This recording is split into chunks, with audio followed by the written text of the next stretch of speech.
An inside look at the restaurant industry and entrepreneurial insight to help you succeed. It's the Paper Trails Podcast with Albemarle Paper Supply. What's going on, guys? How are you? Welcome back to the Paper Trails Podcast. I'm your host, Nick Caligaris-Mitros, and I am pumped to have you guys plugging in, watching either via YouTube or listening to us on Spotify or Apple Podcasts. We are excited. We got another guest for you, episode 28. And I'm telling you, hey, we're coming.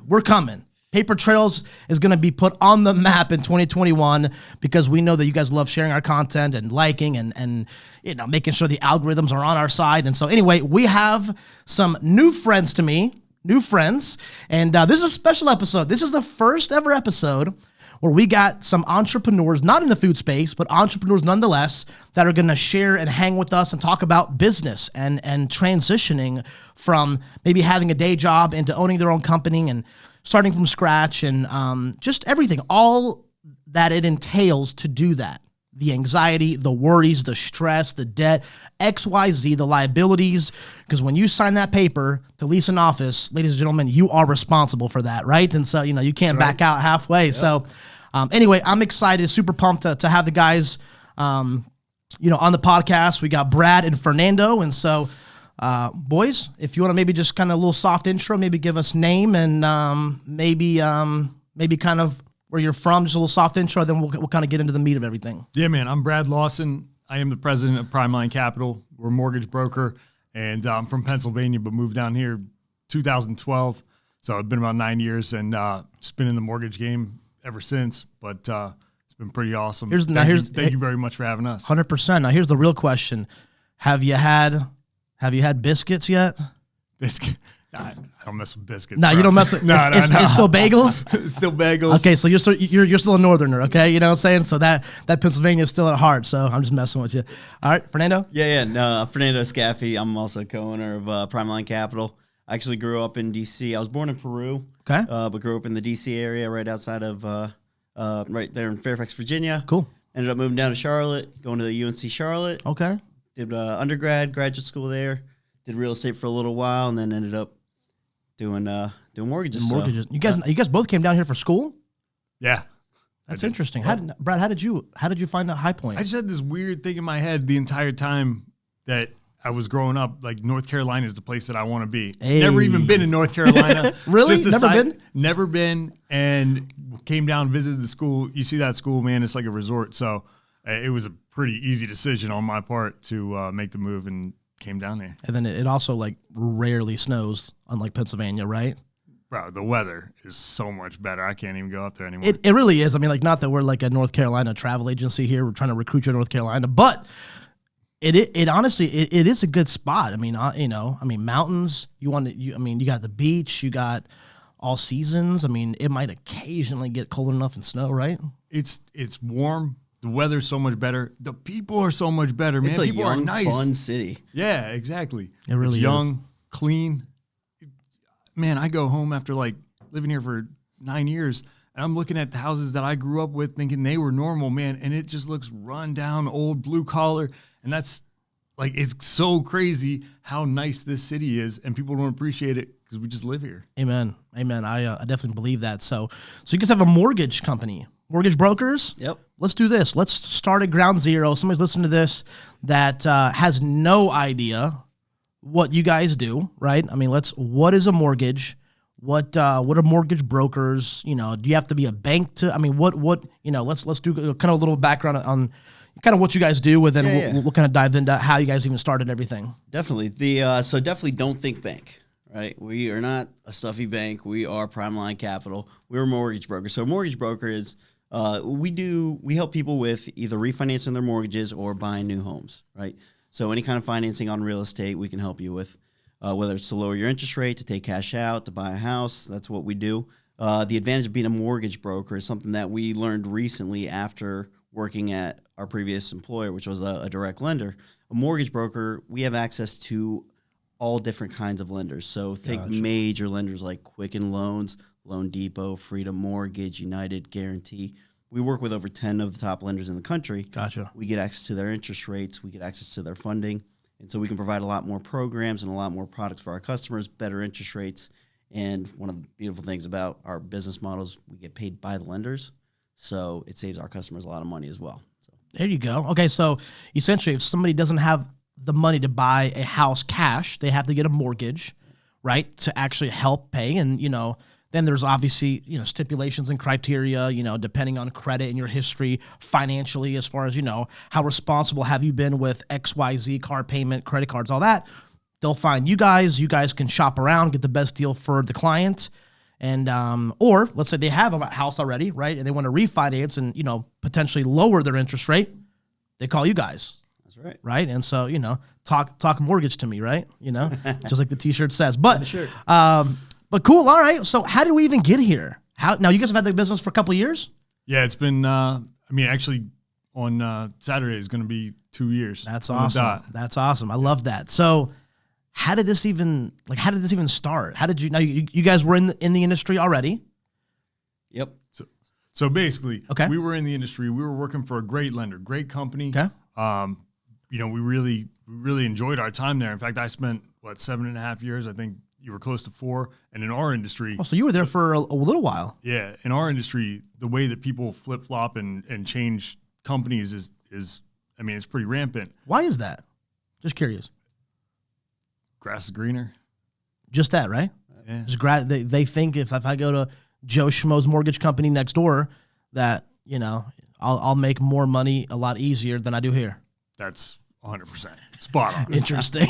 Interesting how people are the same. Okay, all right. All right. So you're with the company for years. You like it there. It is what it is. You're learning. You're getting your feet wet. You're gaining a foundation, right, of the industry. Yeah. No, there were. We got great training. So we grew up in the game. It was a great culture. There was some corporate changes that happened. Maybe some things that we weren't happy about. Sure. Our careers weren't advancing the way that we wanted it to. Okay. And he parted ways with the company a little bit before I did, and shortly thereafter, we linked up, and basically said, "Hey, why don't we look into something on our own?" Yeah, he's kind of got a better rendition. So of it. It's funny because my background's in sales. I was director of sales at Red Ventures, which is a big company here in Charlotte. Yep. But so I always did tons of sales trainings, and when I was at Wyndham, I started helping train a lot of loan officers as well. Sure. What's funny is Brad was actually my manager back then. Okay. And so I started doing a lot of sales trainings and started realizing the impact you can make with giving the right kind of training. And so I left to start my own consulting company. So I was going to go approach mortgage companies. I actually did some stuff for some of the big companies around here. Sure. And when I left the company, somebody told me, "Fernando, why are you going to train other companies to sell when you can train your own?" People. So you never even thought about having your own mortgage company? Not at all. Now, did you think about owning a business, period? Like, did you ever think about doing your own thing? My version of owning my own business was going to be consulting. Okay. Right? And just going out on my own. And then when this person brought this up to me, I thought it over. I talked to a bunch of people. I talked to my dad, and he said, "Fernando, why work for yourself when you can replicate yourself?" Right. And so that hit home, and I immediately reached out to Brad because he was my manager. We worked so well together, phenomenal leadership, and the synergies were just so strong that we ended up just saying, he ended up leaving, and we started the company, and that's where we started strategizing, and we just knew we had all the right moving parts between him and I, where if we build the right foundation, sure, we can take this. There's no limits. Okay, question. So you knew you were leaving to do consulting?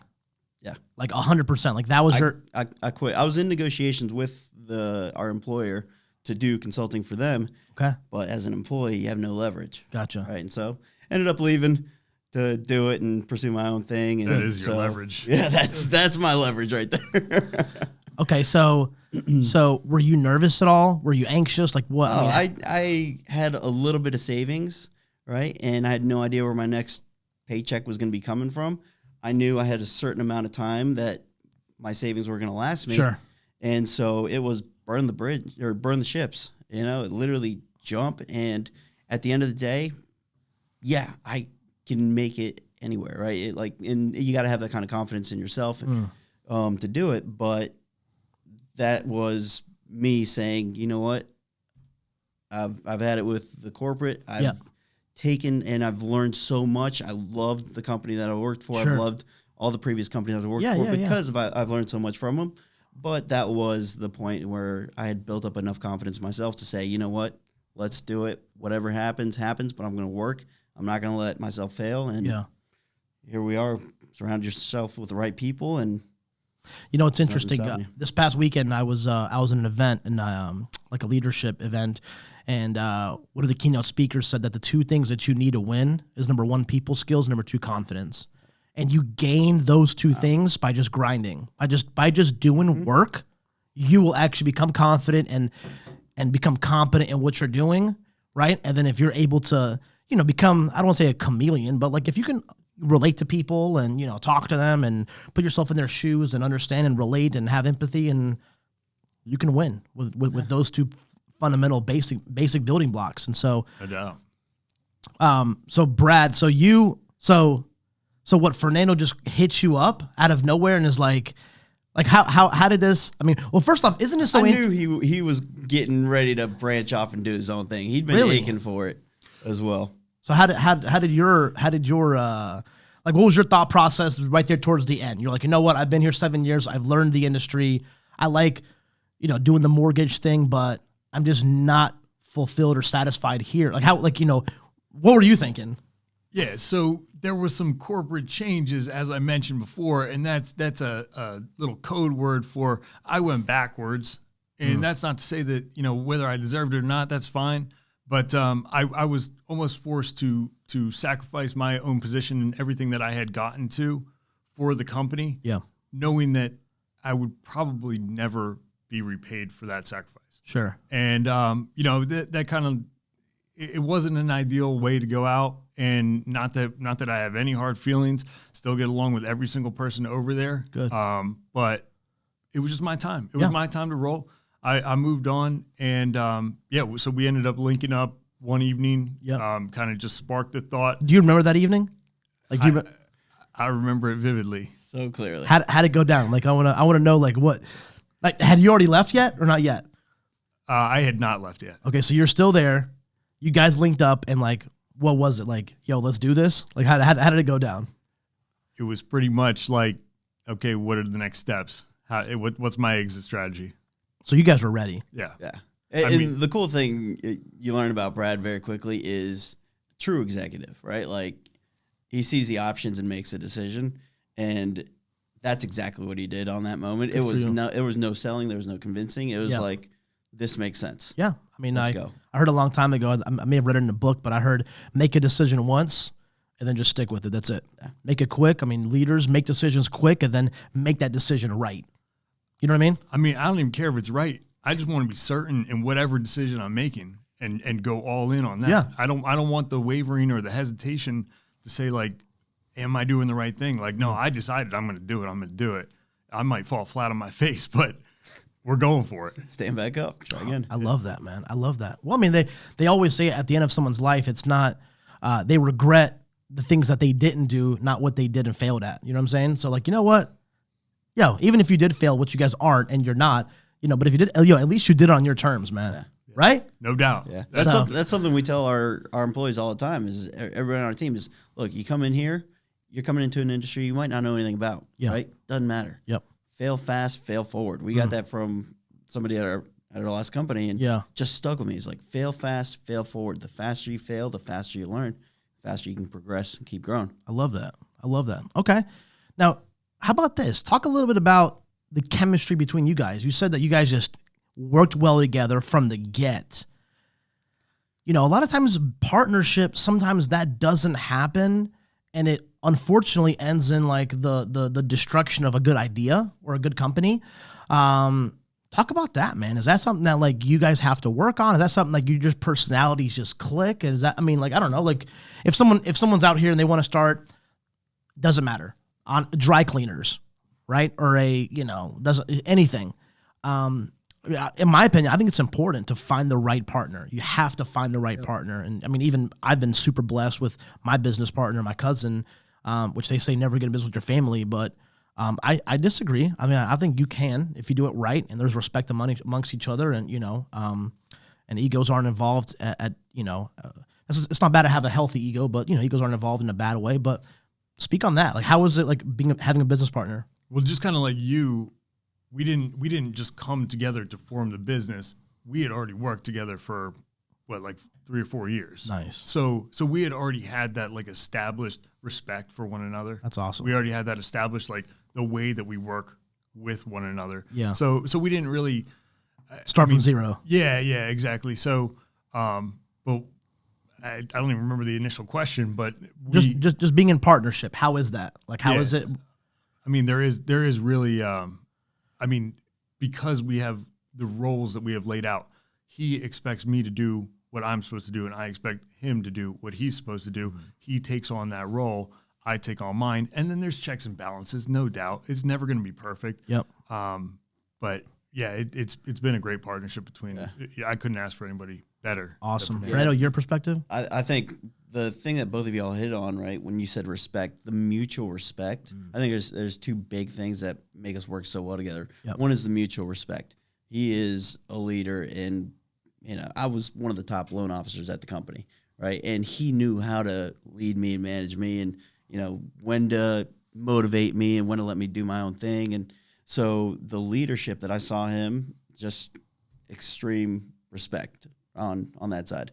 The other side of it is the synergies, right? Like what I'm not good at, he's very good at, right? And I feel certain roles that, he might not want to excel at or might not even want to take on. And so it's just there's synergies and mutual respect. And I think that's one of the things that makes us work so well together is I think there's a big mutual admiration for each other. I love that. And so, whoever's listening to this, if you guys are looking to which, I mean, give me your thoughts on this, because I have my own thoughts on like starting a business solo, being a solopreneur, or actually having a business partner. You guys prefer having a partner? 100%. I would say yes. I haven't tried it any other way, but there's no way that I could see going back in this journey and doing it by myself. I 1,000% agree. There's no way that I could run our paper company by myself. I can't do it. There's too much to do. There's too many angles of the business. In our industry, I'm in charge of sales and growing the company, and like that's the expectation my cousin has for me. If we're not growing, that's my fault. I'm not holding my employees and peers, because I'm a sales rep just like them, right? I picked up a new customer today for tomorrow's delivery. I mean, I am in the game. I'm not doing it. I'm not telling you to do something that I'm not doing myself, right? And then vice versa. He handles all, routing and trucks and operations and employees in the warehouse and headquarters and all that. So 1,000% I agree. There's no way there's no way I could even do it. There's just too much to do. I mean, I don't know much about mortgage, like what you guys do, but I just know on this side, I don't want to say it's impossible, but it would be very difficult to find somebody that would take the responsibility like an owner would and do all that stuff, right? Agreed. And I think part of one of the biggest things for me is cutting the learning curve, right? Cutting every curve you possibly can. And with 2 people equally invested and like aiming for the same thing, right? Like when we meet early morning Tuesday meetings, first things you say, where are we at? Where are we going? What's the vision? I like that. And it's the same thing every single time, every single week. So we know we're aiming for the same thing. What's the number one thing on our priorities right now, right? Right now it's build leaders. Yeah. Right? We're trying to set the foundation. And so just having that vision and that synergy is extremely important. That's awesome. So you guys meet every Tuesday morning? This morning. I love that. 7 a.m. I love that. That's good because it's constant communication, right? You guys, I always say you can never over communicate. You can never over communicate. I don't care if you think I already know what you're thinking, go ahead and say it again. Right. Yep. And so I love that. Cool. I like that. Now let's do this. Let's transition into a different part of starting your business. If somebody would want to start a company, what do you think? Maybe there's some good things that you guys did, and maybe some things that maybe you wish you'd done better. I know off air we discussed that. As far as things that I think I could have done better pre-starting a company. Which there's pros and cons to everything, right? I mean, there's, yes, I wish I would have worked for a company, but then I, wouldn't maybe have learned as much, or maybe I would have gotten comfortable. I mean, these are all things that we talked off air. But I don't know if someone wants to start a business and they're 30, 35 years old and they've been with the company and they're a good employee. They're good. Maybe they're in management. I don't know. What are some things that they should think about before leaving their 9 to 5? Or what are some things they can do to prepare to maybe leave? I don't know. I think that's probably the most important part is the preparation, right? And you don't prepare a month before leaving your company. You prepare throughout your entire career. And this goes to anybody that's thinking about starting a company or anybody that just started their career and just hit a new position, right?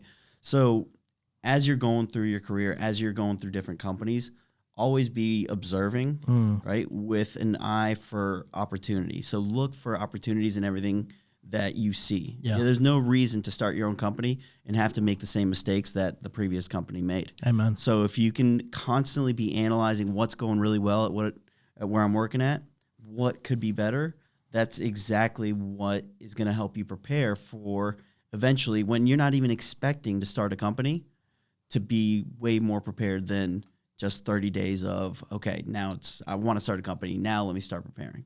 Yeah, I mean, double down on that. It's like going about your day every single day intentional. If you have an entrepreneurial mindset, you got to be intentional about the way you handle your business on a day-to-day basis. And that's for years and years and years. But the moment that you're ready to make that jump, like make it. Don't be hesitant. Yeah. Don't like think about it or overthink it or think about failing. Yeah. Like you said earlier, you're not going to regret making that jump. You're going to regret not making that jump. So take the step, and that's the most important part. I love that. I think I was listening to a Jocko Willing podcast. Yeah. You guys know Jocko? Yeah. Dude, this guy's a beast, bro. If you guys didn't know, just go follow him. But he talked about, I don't remember where it was, but he said something to the effect of like, if you're about to take control of a house, like, when he was in, he's, Jocko Willing, if you guys don't know, is a Navy SEAL, and, he was in Iraq and Ramadi, back in 2004, 2005.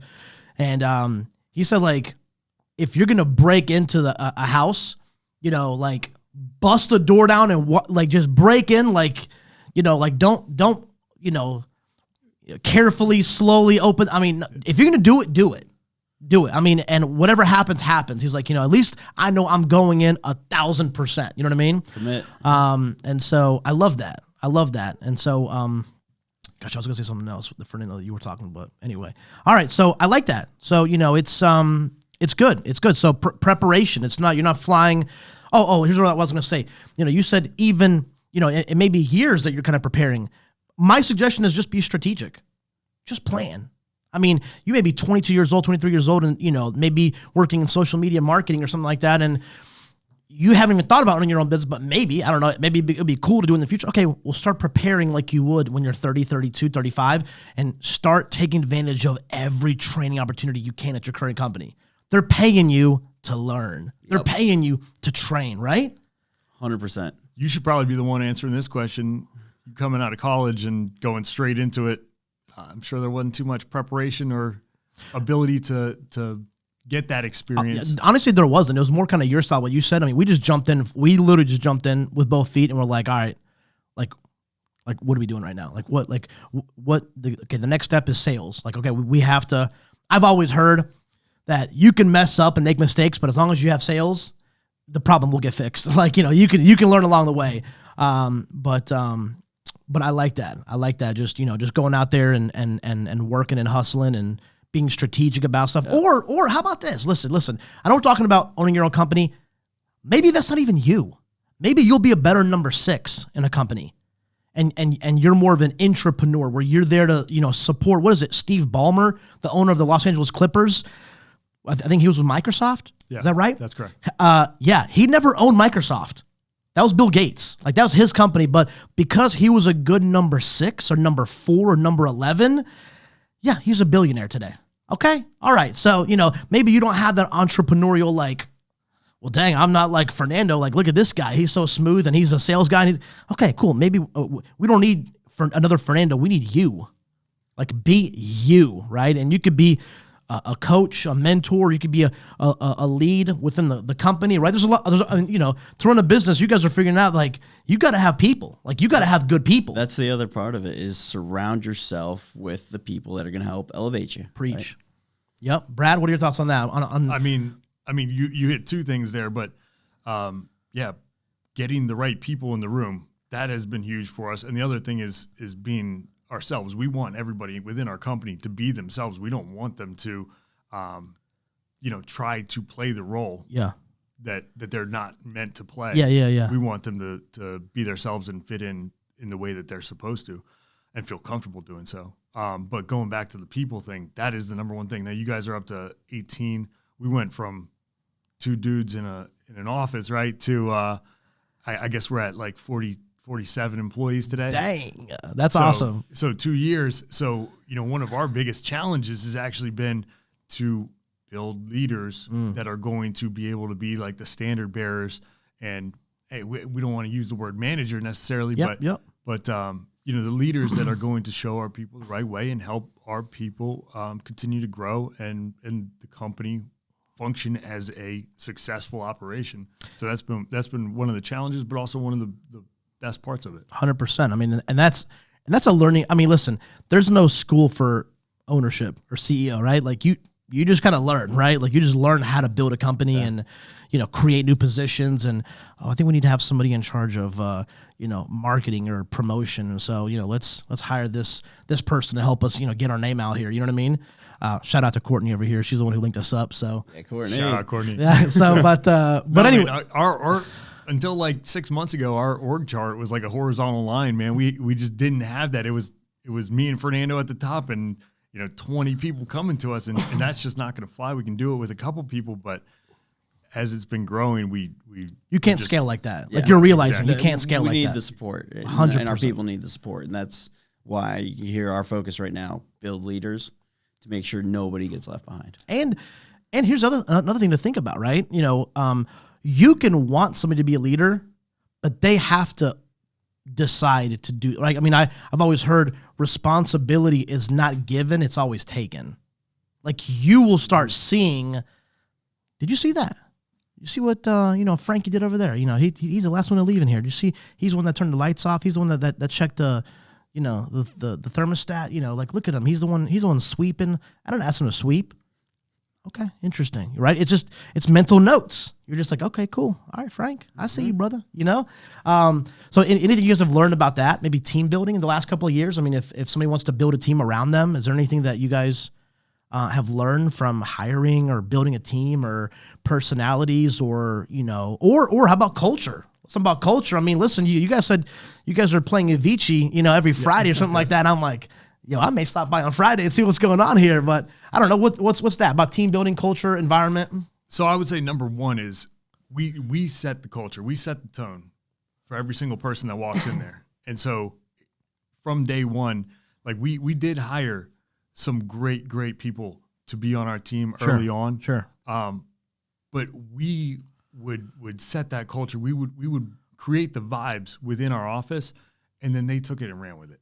And so at this point, I mean, we still look at ourselves as a startup. So even if we do have 47, the 48th person that's coming on our team is still a part of building our culture and our identity and who we are. 100%. So we want to make sure that they're coming into a culture that they want to lift up, that they want to like elevate, as opposed to, walking in and being unsure or unsettled. Yeah. We want to make sure that people are looking to lift our entire organization up. Right. I'm not going to go with one of these cliche sayings that you guys keep doing, but rising tide raises all ships, right? There you go. Yeah. You're in the crowd now. Yeah. But essentially the whole thing is, okay, well, you're now a part of this environment. So if this environment is lagging, you're also responsible for that. And if this environment is out of control and awesome, you are responsible for that. You get the credit for that. So, I mean, just passing that along, we hired some really great standard bearers that literally we did not have to do anything else.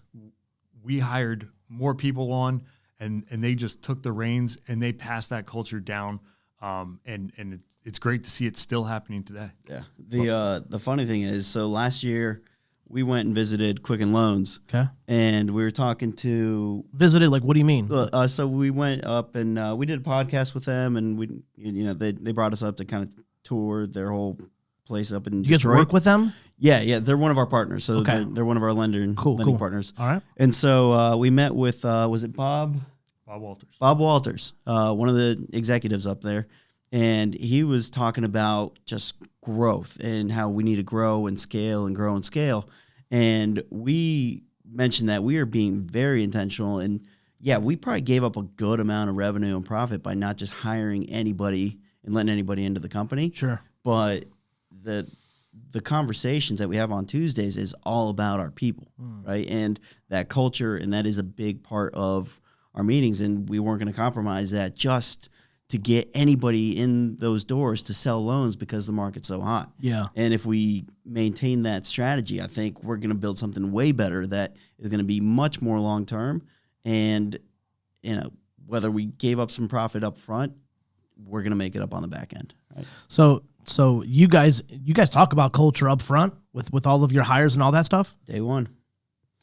It's like a 30 to 45 minute discussion. Day I love one, that.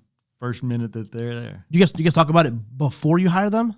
During the interview process, yes. And then everybody that we hire goes through 30, 45-minute conversation with Brad and I. And it's just laying down, here are the expectations. Yep. You're here because, and we're looking for greatness, right? Sure. To become great, you surround yourself with greatness. Yep. And that's what we set as the expectation during the interview process. And it's just reinstated when you come on first day. Make sure nothing fell through the cracks. But we look to do so many different things to keep reinforcing the culture. Like being at home during COVID, I mean, that's one of the tougher things where you just start a job, you're isolated by yourself. Maybe the communication that you have is with 5 other people that you've never really met before. Yeah. And it's really hard to build camaraderie. Exactly.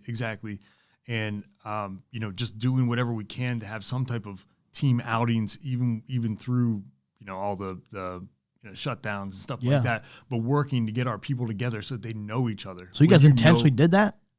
I love that. Yeah. I mean, we did it carefully if that's. Yeah. I mean, of course, like, it was, you were in a bubble with, 6 feet. Okay. I understand. I get it. I understand. But no, that was super important to us to make 100%. sure that our people know each other and we continue to do these things out of office to try and get everybody together because that camaraderie goes so far. You're going to work so much harder for somebody that you actually care about as opposed to somebody that's more or less on the other side of a computer, a robot. Yeah. I mean, I'm a huge fan of getting together, talking, rubbing shoulders. I mean, listen, working from home is cool, but there's something about, man, the relationship building with a fellow coworker, a peer, that like they can help each other through some difficult times that maybe they just don't want to or feel comfortable going to a boss and talking about, hey man, I'm struggling doing this. And if you have the right people and you have the right culture, they can talk amongst themselves and help each other and support each other and be there. You know what I'm saying? And like that you can only do with camaraderie, right? Like you're not going to go up to a stranger, coworker and be like, yo, bro, I don't know you, but listen, life sucks right now. You know what I mean? Or whatever they're saying. Yeah. And the beautiful thing, we've seen it come to fruition. Like when we have these new training classes, they create their own text groups, teams, group chats, and they're helping each other out. They're asking each other questions. They don't get us involved. And so it's fun to watch when you put a lot of people together that have the same goals, the same vision, the same ambition, right? They will help each other and lift each other up. I love that. Fun to watch. I love that. So, yeah, I mean, so it sounds like culture, Primeline's freaking crushing it, right? We're having fun. Which is important too, right? Absolutely. Having a little bit of fun and it's not, drudgery to go to work. Absolutely, man. It's like I love going to work every day. I don't know how many people can say that, but that's what Primeline has given to me. Now, granted, we may have put in some work to get to that point. Sure. But I love walking into the office every single day. Love it. It's incredible. Love it. All right. So let's do this. Tell us some stories early on 2 years ago. What are some hiccups? What are some funny, you guys have anything like funny, hilarious? I'll tell you one that my cousin and I used to have. So, whenever we first started the business and we had like 3 customers, my dad's restaurants, I mean, there wasn't enough work to just do for 5 days. I mean, there wasn't enough stuff to do. I mean, I would go out there and prospect and try to work, but we had a route and try to build that route. And I would, it would be on Tuesdays in Salisbury. Okay, well, Mondays I would, make the calls and get all those orders. And then Tuesday we would deliver them. And then Wednesday, we would, I'd go prospects somewhere in that area to build up for the next week, because usually they order once a week, the restaurants do. Well, here's a funny story that we used to do. I don't think I've ever said this on the podcast. Maybe I have, but we used to, if the orders were light on Monday, because we would get the orders, by phone or go get them in person, and then we'd pull the orders and load the truck up, and then Tuesday we'd come and, deliver them. Well, sometimes it was just slow. And so we would have movie Mondays, and we would just watch a movie at the office. Oh, that's awesome. So, it's, so when I tell you guys we were 21 and 18, 20, yeah, I didn't know. Listen, I knew we had to go grow, but I didn't know, what does that mean? What do I need to be I had nobody to coach me. And having restaurants like my parents and starting a distribution company is a lot different. Even the investment is different. You know what I mean? A restaurant is very heavy upfront capital, right? But then you open the doors and cash starts coming in, and you can start paying stuff off. Okay, over here, it's kind of low capital. All you need is kind of product and a warehouse, you just some rent, and then some way of delivering in a van or a small truck. So it's very low capital, but the profit margin is small in every delivery, and so. Anyway, is there anything funny or anything that maybe nobody knows about that is something or a mistake, or I don't know? Is there anything that you can shed some light on the early years of I think something challenging, not necessarily a funny story, but sure. something that we learned from, sure. right? Yeah, and you got to pivot. So when so this happened maybe May of last year. Okay. Obviously interest rates right now, mortgages are ridiculously low. So business is good. Yes. Everybody's trying to refinance. Yes. Right? There's a problem that comes with that. Lenders get so overwhelmed with business that they slow down. And this was an industry-wide thing where lenders were just taking, 45, 60 days to close loans. Some of them were taking 4, 5, 6 months. Well, we work with over 10 different lenders. So when a customer calls us, all we're doing is we're shopping and seeing, hey, who's got the best interest rate? Who's got the best deal? Sure. And so come May, we are selling everything. We've got a pipeline of clients. We are thrilled. We're like, May's going to be huge. We're going to crush it. We're going to close so many loans. We're going to make so much money. This is going to be great. We can start hiring. And May comes along, and we just, shit the bed on fundings, right? We closed very little loans. What happened? The lenders were so overwhelmed. They were so backed up that loans were taking 45, 60, 90 days to close. Yeah. And so we ended up learning a very hard lesson. It's it's not all about price. It's not all about interest rate. And so that's where we were like, all right, we've got all these customers sitting there waiting for loans. They're complaining. They're not having a good time. They're not having a good experience. They're texting you. They're calling you. Yeah. Yeah. And so now it's taken away from getting new customers, and we're having to cut margins and cut our compensation to make it right for the customers, which we're happy to do. Yeah. But it showed us a very valuable lesson. It's it's not all about the interest rate. It's not all about price, right? Yeah. And so it's more about value, because if I can save you $1,000 in fees by going with this one lender, but they're going to take 4 months to close, well, how much money would you have saved if I closed your loan in 30 days? Yeah. Right? If you're saving $300, $400 a month on your mortgage payment, yeah, that would have made up the difference. You would have had a much better experience. Yeah. You would have been telling your customers. And so learning that lesson of look, we understand we want to have good interest rates, but you can choose to go with this lender and have a miserable experience, or we can hook you up with a really good one that's up to you, still doing loans right? fast, right? And so that was a big learning experience. It's not all about sales. It's also the sales are super important, but we got to have the back end support. You actually have to deliver. Well. Yeah. I like that. Brad, anything for you? Anything funny or anything? I was wondering if Fernando was going to go this direction. I'll go there. So literally when we first started, we had somewhat put into, maybe instead of it being a partnership, a 3-way company, or whatever that's called, multiple partners. But within, I don't know, freaking 7 days, we get $10,000 a piece wiped out of our bank account, just gone, and then toyed with just to get it back. It's incredible. So that's Fernando was talking about how he had a savings account, and he knew how much time he had before that thing was going to run out. Yep. And then there goes T minus 0 days. Yeah, significant portion of it. So that that was a pretty big hit, you know, myself included. Like, I didn't just have money to throw around. Like, I was going into this, like, we're going to get this thing started and we're going to start making money.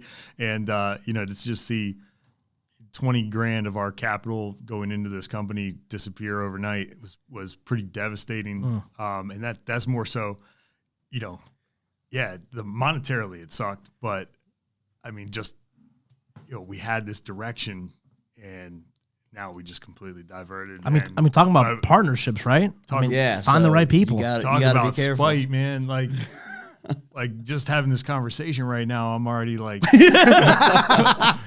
it hot in here? Oh man, no, that was one hell of an experience. It like, luckily, fortunately, red flags were identified literally at the attorney's table as we were getting ready to sign documents, and that caused us to postpone signing and incorporating the company with this third partner.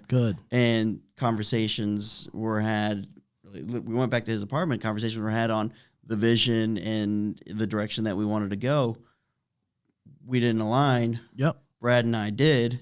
And we took it from there. But we dodged a big bullet. And luckily, it was up front. It was up front. And $10K is nothing to lose compared to what it would have been like to be in a partnership. But all that is perspective too. We probably wouldn't be at this table right now. Think about that. It's crazy. I love that. Okay, what? So anything? Any other lessons? First couple of years, maybe that you guys have learned over the last, you know, short time of building your company. Anything that we can maybe kind of dive into? You know, so if you're talking to somebody, you know, about entrepreneurship, owning their own company, anything like that, what are some staples you think makes a good company?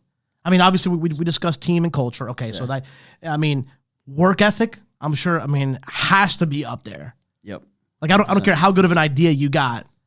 If you're not actually backing it up with just sheer force, right? And like, I don't know how you guys feel about, like, I mean, organic growth is kind of cool in some areas, but sometimes you have to just like make growth happen. I don't know, like, yes. You guys want to talk about that for a second? For sure. I think in a lot of ways that ties in with this point, and I know you mentioned that you're very liberal with the way that you run your company, but as far as investing, back to the company. But I'm kind of saying 100%. We make growth happen by not taking profits and by reinvesting them into the company. You're preaching. And continuing to reinvest, mostly in people, some in marketing. You know, but we're reinvesting as much as humanly possible, like as much as we have the ability to, because of our limited number of leaders for scaling purposes. So that's where a lot of our investment is going right now. Hold on, Brad. So what you're saying is,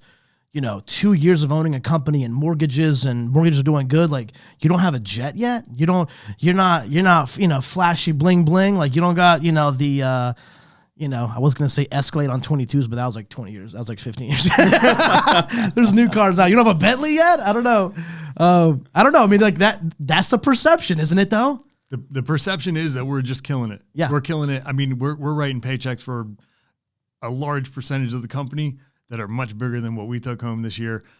You're talking about M3s and sick cars and stuff. I don't even have one, dog. Right? Like we're staying liquid. Good. That's our entire motto is basically take everything, reinvest it back in. Let's make sure that we have that savings account. So when we need to buy 100,000 masks, we're ready to do it. And I mean, until we feel super comfortable with where we're at in the company, we're going to maintain that attitude and continue to, I mean, just like yourself, be relatively frugal. That's it, when man. it comes to where we're putting that money. Make sure it's going into the right investment. Fernando, your thoughts on that, on work ethic and, you know, just delaying perspective, ownership, stuff like that? The work ethic, I mean, hand in hand with owning a business, you got to have it. And what we instill in our people, right, and it's not instill, we look for in the people is a work ethic and ambition. Right?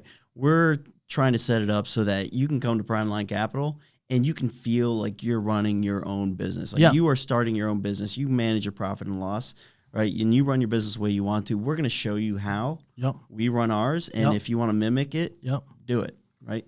But when it comes to ambition and hard work, to play the game with us, like it's gotta be part of your DNA. Right? I feel like that's part of like a small business anyway. Like we just hired, our just new person last week. I mean, at the interview, like this is what I said. I'm like, listen, like we're a small business, man. Like I may need you to do these 3 things, but don't be shocked if number 4 means you're trimming the bushes in the front because landscape's got to get done. And number 5 may be mopping, and number 6 may be like, I need you to, add a little oil in this box truck. I'm just telling you up front. I'm telling you up front. Like, we have fun and it's cool and it's family environment and my brother's here, my cousin's here. But you best believe that when it comes to crunch time, we're working and that is the commonality that we have amongst our company, and it sounds like the same with you guys. Oh, we've been fortunate with the people we've got. I mean, Courtney Patterson, she's the one that set all this up, right? Shout out Courtney. Courtney just takes on everything. She acts like she owns the company, and it's the you ambition, need those people, man. It's the drive that we just love. We've been blessed to be surrounded by it. I love it. She got a great shout out. I mean, sitting in the room and everything. She literally does have our back more than most people. I mean, within the company that have been there for even longer. We've known for even longer. She's awesome. But there's a dozen people that could get a shout out right now. We're not going to go down that lane. But listen, I have a piece of Let's get the scroll on. So it's just been awesome to see the buy-in from the team, and it sounds like that. I mean, nobody's trimming your shrubs, because they're not bought in, right? Like they're ready to, they're ready to do whatever it takes 100%. For the company, and I mean they're probably bought into you, man. Yeah, 100%. I mean, we're wrapping up here, but like, can you guys like take a second and just take a couple steps back and just like appreciate what you guys have done in 2 years? Like, doesn't it like, I mean, I look at what my cousin and I and just every hardworking employee that we have. I'm like, dude, like, and a lot of them have been with us 7, 8, 9, 10 years. And I'm like, bro, like, look, we used to have just one truck in a little warehouse that I'm like, look, we got 4 or 5 trucks leaving the warehouse every day, 5 o'clock in the morning coming. I mean, it's like, it's kind of crazy, isn't it? Like, doesn't it seem like almost surreal? I love Brad's response to this question every time. Yeah, I mean, to some extent, I look at it and I say, man, did I even believe that we could do this together? And the answer is probably yeah. And I'm thinking about how much higher we can go. I'm not even thinking we've scratched the surface yet. Like I said, I look at it like we're still in startup mode. Yeah. And there's a lot of times where, I mean, never once do I think twice about it, but for damn sure do I say, like, man, what's going to happen if, like, right? And I look at the ifs, and we are not established yet. Yeah. It's only been 2 years. Like, we may have more employees, but you guys have 13 years of tenure. You guys have 13 years of customers that, I mean, it's going to take a lot to wipe you out at this point in time. Yeah. We're looking to build that armor, and we're still in that process. Yeah. So that's how I feel about it, and I think every single day we got to go out there. We got to put it all on the line to make sure that we got 47 livelihoods to take care of. That's probably the most important thing to me. I think about that too. I'm like, bro, like there's people paying their mortgage and their rent. Speaking of mortgage, I mean, there's people paying their mortgage and their rent and like putting their kids in. I mean, like we're doing something here. Like I feel like that's why I feel a responsibility that we gotta keep growing. Like I haven't arrived by any means. Like we got, you know what I mean? Like we're doing a little bit, but like you said, I mean, I just sometimes I'm just like, Brad, I'm just like isn't it? I just kind of feel like astounded. Like I'm like, yo, we did this. Yeah. Like we kind of did this. So it's fun. It's definitely fun to look back and be like, wow, like 2 years ago, we were sitting in an apartment crunching numbers and trying to figure out what this would look like. And looking back, yeah, amazing, right? And from the outside looking in, we do hear you guys are doing great. You guys are killing it. That's the thing. But for us, we're not anywhere near our potential yet. Sure. I think the one thing we're very proud of is our people and the lives we've been able to change. And that is a side effect that I did not know was going to take up such a big part of my fulfillment. Yeah. When we start a company, you go into it selfishly. Yeah. Right. It's, you know what? I can make more money this way. We can have a better quality of life. XYZ. Whatever it is. Yeah. And then you start seeing, text messages from the people on your team, and you start getting emails thanking you for the opportunity, and all these things. It just literally warms your heart. And then it's like, we are doing more than just building a company. Like, we are changing people's lives. And now the focus is, create massive growth opportunities, build leaders, and just the money. Yeah, that will follow. The quality of life, it'll follow. But I think that is one of the things that we can look back and be most proud of, is like the lives that we're impacting, and look forward to what impact in the future. I mean, once you get text messages, I just paid off this, and I got no more student loans, and I can't believe I just upgraded my car, and I'm like, you're like, good. You know what I mean? Like, it's like, it really is. I mean, that's easily the most fulfilling part of this. And we'll when we're a decade in, like yourself, we'll look back and probably give ourselves a bigger pat on the back. But right now, to this day, like, the one thing that we can say is, like, we already know we changed the trajectory of a couple people's lives. Love it. Love it. All right. Parting thoughts. I mean, what do you guys think? As far as, encouragement, inspiration, I don't know, going into 2021, maybe, 2020 for some people was great. For others, it wasn't. I mean, I don't know, like, what are your thoughts going into this year? What piece of advice, what little gem can you give the audience out here? I think one of the biggest things that you always have to be open to is adapting, right? Doesn't matter what happens. What you control is how you react and how you adapt, and how you evolve. And so it doesn't matter what your business model was, right? If the market's changing, change your business model. You have to, man. Right? And I mean, you gave a phenomenal example earlier where it's, we sell supplies, and then COVID happened, and guess what? We sold masks. Whatever you need. Right? And so that's an example of, just smart business and adapting to your environment. So 100%. Always be open. Don't be stuck on one way of doing things. Yeah. I mean, listen, you guys remember a time when Blockbuster ruled the world? Oh, yeah. Mm-hmm. Yeah, and there's one left. You know what I mean? Like, or you name it, Kmart, there's one left, like in Washington or something, or like Portland or something like that. I don't know. What are they holding on to? I don't know. It's like, I saw an interview of the actual GM of it, and like this woman sold out. Like, she's like, we're not shutting down. Like, we're like, I mean, I like, respect to her. But anyway, yeah, I mean, at one point, Kmart was the biggest company out there. And so it just, you're 100% right. You got to move. You got to adapt. Brad, last part of thoughts? Go out and find something fun, or whatever you're doing, make it fun. Like, I literally think you got to go in every single day and figure out a way to take whatever you're doing. Mortgages aren't fun.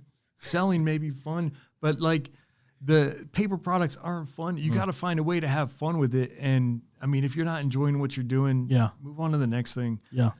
Figure out a way to have fun. Yeah. Grass isn't always greener, but you can find a way. Love it. Yeah. Love it.